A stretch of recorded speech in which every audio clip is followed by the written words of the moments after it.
जसवीर, हम आपसे समझना चाहेंगे कि आप जयपुर से आ रहे थे और एक्चुअली क्या हुआ? सर मैं पूरा एयरपोर्ट एंट्री से लेके एग्जिट तक डिजी यात्रा जहाँ पे हमारा पूरा फेस और आईडी रिकॉग्नाइज्ड है, उसके थ्रू मैं बहुत इजीली आ गया। मैं बोर्डिंग गेट ये पे था। एयरपोर्ट की बात हो रही है, राइट? ये जयपुर एयरपोर्ट की बात कर रहा हूँ मैं। और ये कल की बात है जयपुर या आज की बात है? ये कल सवेरे हुआ था। अर्ली मॉर्निंग अच्छा। 5:30 AM मेरी और फ्लाइट कौन थी। सी फ्लाइट ली ये थी करीब आपने?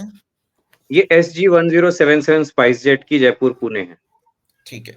तो डीजी यात्रा में तो क्लियर होता है कि अगर आपका डीजी यात्रा है तो आपको सीधा एयरपोर्ट में एंट्री मिल जाती है उस बेसिस पर, अगर आपने उस डीजी यात्रा के थ्रू अपना रजिस्ट्रेशन करके रखा हुआ है। जी, वहाँ पे आईडी हमारा रजिस्टर्ड है, आधार रजिस्टर्ड है, फेस पे स्कैनिंग होती है।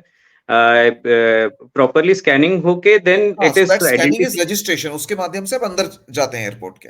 अंदर जाते हैं एयरपोर्ट में, और इवन सिक्योरिटी चेक इन करने के पहले वहाँ पे भी एंट्री आजकल कोई पूछता नहीं है, कोई आईडी वगैरह नहीं देखता है। हाँ, सीधा क्योंकि आप डीजी हमारा डीजी फेस यात्रा स्कैन हुआ, दिखा देते हैं, वो स्कैन हो यस, जाता है। स्कैन हो जाता है। तो दिक्कत कहाँ हुई, चैलेंज कहाँ हुआ? चैलेंज हुआ सर लास्ट में बोर्डिंग गेट पे। बोर्डिंग गेट पे आपको पता होगा कोई आईडी कार्ड पूछता नहीं है, ठीक है। उन मैंने डिजी यात्रा का ही दे रखा हुआ था क्यूआर कोड स्कैन करने उसको के लिए, स्कैन वो क्यूआर कोड स्कैन कर लेते हैं वे लोग। और स्कैन करते हैं और अंदर जाने देते हैं, खत्म हो जाती है बात।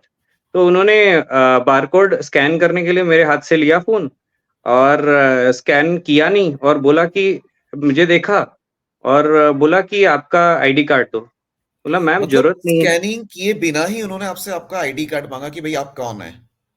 एब्सोल्युटली, बगैर ठीक है। स्कैनिंग किए उन्होंने मुझे ठीक बोला है। कि आप अपना आईडी कार्ड दे सकते हैं। मुझे उन्होंने देखा, फिर बोला आप अपना आईडी कार्ड देंगे। मैंने बोला मैम क्या जरूरत है इसकी। उन्होंने बोला कि नहीं आप आपका आईडी दीजिए। फिर भी मैंने उन्हें आधार दिया। फिर उन्होंने आधार देखा, फिर मुझे बोला कि आप 2 मिनट साइड में आइए। ठीक और है, फिर? ये कोई और पैसेंजर के साथ नहीं हुआ, केवल आपके साथ हुआ? केवल मेरे साथ हुआ। अच्छा, साइड में बुलाकर फिर क्या कहा उन्होंने? साइड में बुला के उन्होंने बोला रुको आपका लगेज दिखाओ, हम वेट करना चाहेंगे कितना है।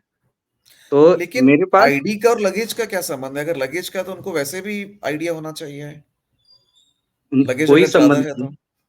कोई संबंध नहीं है। मेरे पास मैं रेगुलर ट्रैवल करता हूँ, एक बैकपैक और एक छोटी मिनी ट्रॉली जो होती है वो रहती है मेरे पास। सर ये छोटी फ्लाइट थी, इसमें अबाउट 40-50 पैसेंजर्स थे, ठीक है।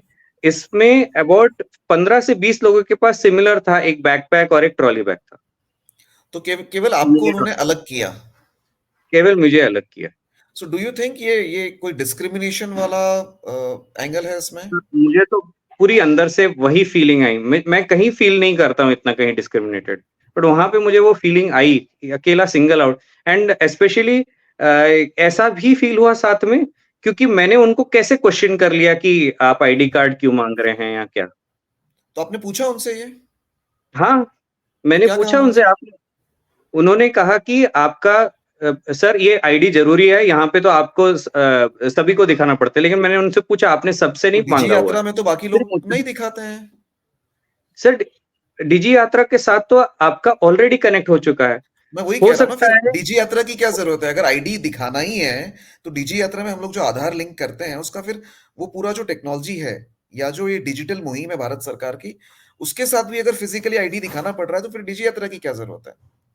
जब लास्ट में उनके सीनियर से मैंने बात करी तो ये उन्होंने ये कहा मैडम कि का नाम क्या था जो आपसे ये पूछ रहे थे? इनका नाम क्या था?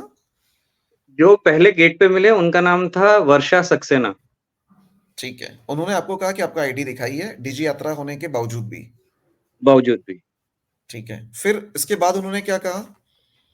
उसके बाद उन्होंने साइड में लेके वेट वेट चेक कराया कि नहीं चेक करेंगे, अच्छा ये इतना है, नहीं नहीं ये 7 किलो से 5 किलो ऊपर है, इसको आपको पे करना पड़ेगा, ये करना पड़ेगा, अलाउड ही नहीं है, आपको जाने ही देने। पहले तो बोला कि नहीं अलाउड ही नहीं है, ये 12 केजी प्लस जा रहा है, ये अलाउड ही नहीं है।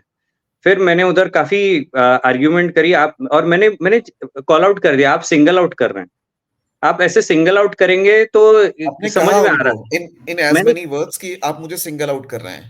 हाँ, मैंने एज मेनी वर्ड्स में कहा, क्योंकि मेरे बाद भी 5-6 पैसेंजर का मैंने ऑब्जर्व किया, उनके भी बैकपैक था और मिनी ट्रॉली था। तो मैंने सोचा उनको भी किसी को तो रोक के चेक करेंगे, नहीं किया। उनसे आईडी कार्ड चेक करेंगे, नहीं चेक किया। तो तो मैंने क्लियरली बोला कि मैम आप हमें सिंगल आउट कर रहे हैं, आप किसी और का नहीं चेक कर रहे हैं, ये सिर्फ मेरी क्यों चेकिंग हो रही है? तो उन्होंने सडनली बोला, "रुको, रुको।" एक जन को रोका और बोला कि आपका भी चेक करेंगे और उनको चेक करके फिर जाने दिया। मतलब एक टिक मार्क किया उन्होंने कि भाई केवल आपका नहीं कर रहे और एक का भी आप क्योंकि आवाज उठा हाँ, रहे हैं तो किसी और का भी मैंने कर दिया। आवाज़ उठाई तभी वहाँ पे। तो ये वाकया यहीं पे खत्म हो गया कि इसके बाद भी कुछ हुआ फिर? सर इसके बाद बहुत कुछ हुआ। इसके जैसे? बाद बहुत कुछ हुआ, इसके बाद उन्होंने उन्होंने मुझे बोल दिया कि नहीं हम बोर्डिंग क्लोज़ कर रहे हैं, आप पे नहीं करेंगे तो हम जाने नहीं देंगे। तो मैंने बोला ठीक है किस चीज का कितना होता पेमेंट? है? एडिशनल कोई payment? Extra luggage additional luggage का पेमेंट, ठीक है? हम्म। और वो उन्होंने 5 केजी एक्स्ट्रा का उन्होंने चार्ज किया, ₹650 के हिसाब से कुछ 3500 के आस-पास आया, सवा 3000 के आस